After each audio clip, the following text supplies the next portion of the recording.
ley de ingresos y esta miscelánea están llenas de abusos para los contribuyentes. ¿Coincides con esta perspectiva, Xóchitl Gálvez?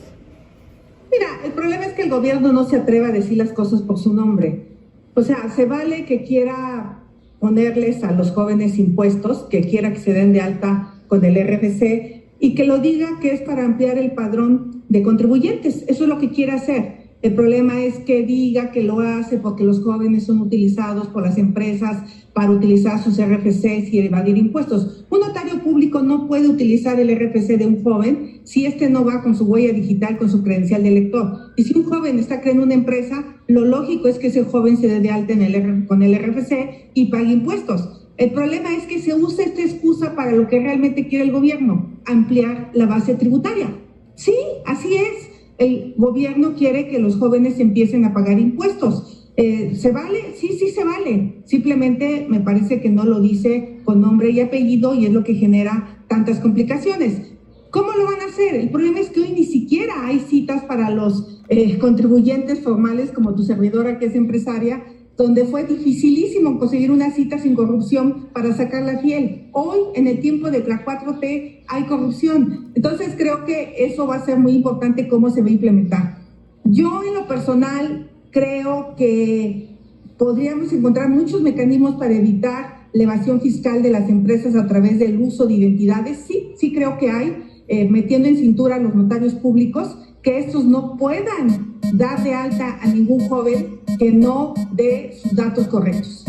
Sí, ahora, a la pretensión del gobierno de elevar tasas y de ampliar la base de contribuyentes y de acabar con privilegios fiscales y con donaciones excesivas, el líder de uno de los partidos de oposición le llama terrorismo fiscal. ¿Qué te dice eso a ti, Andrea? No, de ninguna manera, no es terrorismo fiscal, es conciencia fiscal, es educación fiscal. Por favor, ténganos más confianza las y los jóvenes que estamos ávidos y ávidas de poder adentrarnos a la fuerza laboral formal, de poder protegernos contra los fraudes, contra el robo de identidad precisamente, y contra los problemas que genera tener homónimos en el país. Una persona que lleva nuestro mismo nombre, nuestros mismos apellidos nos puede generar varios problemas. ¿Y cómo nos vamos a proteger de estos problemas? Pues dándonos de alta en el Registro Federal de Contribuyentes.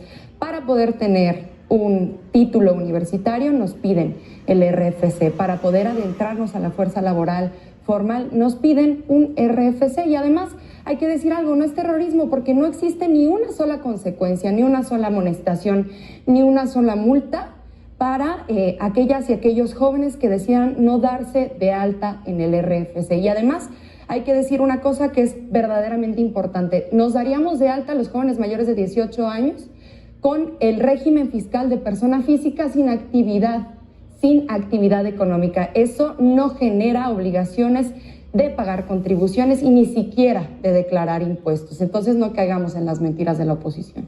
Ahora, el tema polémico, senadora Xóchitl Gálvez, ha sido el de las donaciones a las organizaciones de la sociedad civil.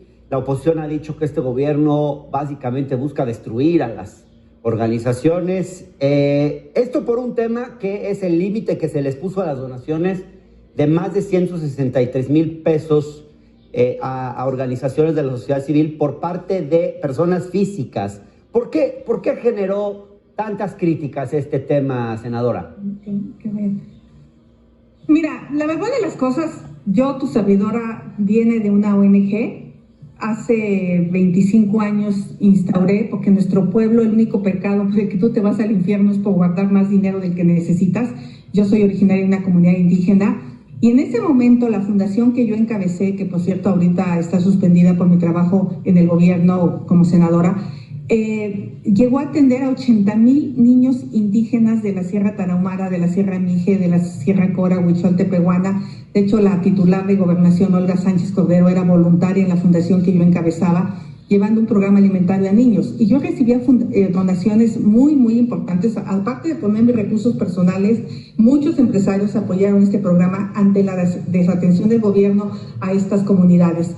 Hoy hay muchas organizaciones de la sociedad civil que tienen refugios de mujeres, que tienen muchísimos programas que el gobierno no está atendiendo. Hay que decirlo francamente, el gobierno nunca se va a dar abasto para atender la necesidad de los niños con cáncer, Hoy faltan medicamentos. Aquí el secretario de Salud lo reconoció finalmente en la última comparecencia, aceptó que faltan medicamentos para combatir el cáncer y eso lo están resolviendo las organizaciones de la sociedad civil. Entonces, yo celebro que las organizaciones donen, no me parece adecuado el límite. Lo que el gobierno quiere es tener control absoluto como todo. Si es un gobierno autoritario, es un gobierno que no le gusta a la sociedad civil, hay que decirlo así.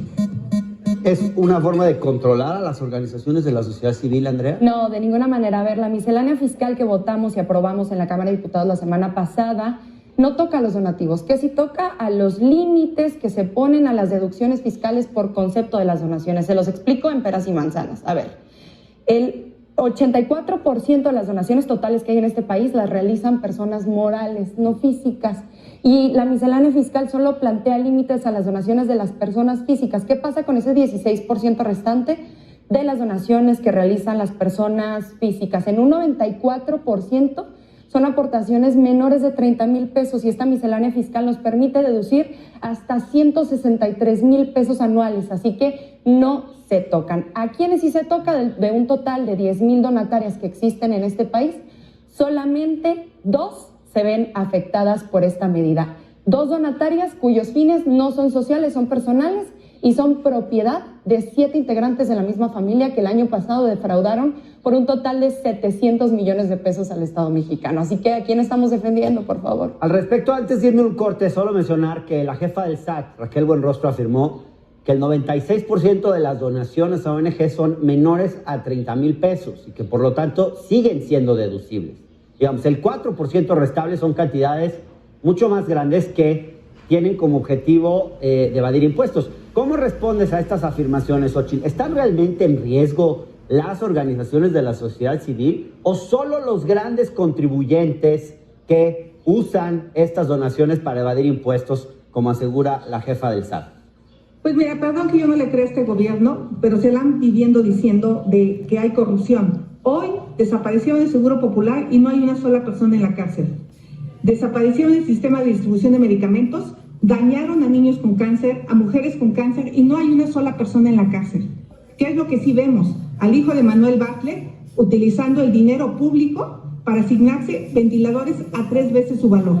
¿Qué pasa si yo, como ciudadana, en lugar de darle el dinero al gobierno, porque no confío en este gobierno, por gentes como Manuel Bartlett y su familia, por todas las corrupciones que tengo, si yo se lo quiero dar directamente al INCAN, si yo se lo quiero dar directamente a una institución, por ejemplo, al patronato del Hospital Infantil de México, se debería de poder. Si hay 4% de gente que hizo mal uso de las donaciones, que los metan a la cárcel. Pero este gobierno es incapaz de meter a la cárcel a nadie. Los corruptos que conocemos como Emilio Lozoya se van a cenar en las narices del gobierno, con la complicidad del presidente. O sea, realmente siempre utilizan la excusa de la corrupción y su ineptitud para encerrar a los corruptos es brutal. Aunque te rías, Andrea, aunque te rías, este gobierno es inepto, es corrupto y la verdad que ya basta de usar esta excusa para quitarle a la sociedad civil la posibilidad de recibir. Y por cierto, sí están topadas las donaciones por parte de las empresas al 7%. Andrea Chávez, ¿qué contestas? No, a ver, si la senadora no me entendió con peras y manzanas, se lo pongo más sencillo aún. Imagínense que yo soy una persona multimillonaria y el día de mañana me despierto con, pues no sé, ínfulas de filantrópica, quiero ser humanista y llego a un museo y le hago un donativo. Ese día me aplauden, me reconocen, develan una placa de bronce, ponen mi nombre en letras de oro.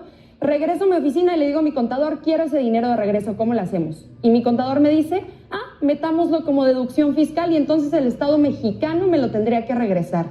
Qué cara dura y qué sinvergüenza yo, ¿no?